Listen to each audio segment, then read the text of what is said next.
নাম কর। দেখুন শ্রীমান মহাপ্রভু নাম করতে করতে নাম হইতে হয় রূপ, রূপ হইতে লীলা, লীলা হইতে পরিকর, পরিকর হইতে ধাম।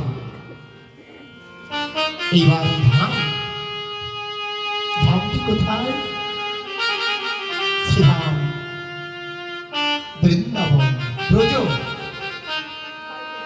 ব্রজ শব্দের অর্থ আমার ব্রজ ভগবান।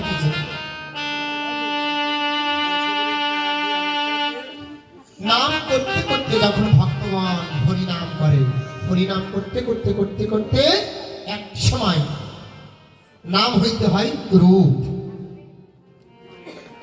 ওমা হরিনাম অহর্নিশি যখনই হরিনাম করবেন, করতে করতে ঘুমের ঘরেও দেখবেন একটি রূপ দেখা যায়। রূপটি কি? ত্রিবঙ্কিম বঙ্কিমিঠাই একটি রূপ,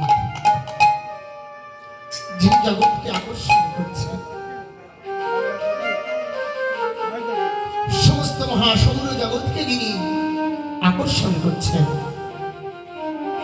তিনটি বাঁকা। কেন তিনটি বাঁকা?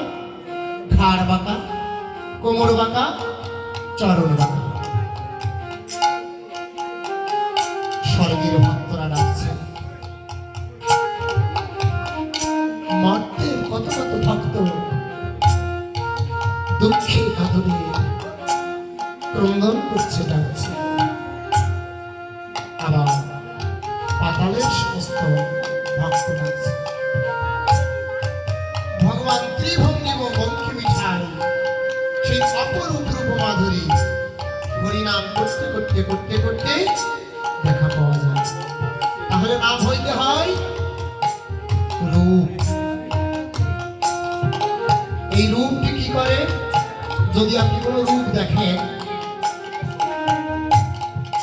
সেই রূপের তো কোনো অবয়ব থাকে। নাম হইতে হয় রূপ, রূপ হইতে হয় লীলা। নাম হইতে হয় লীলা, লীলা হইতে পরিকর,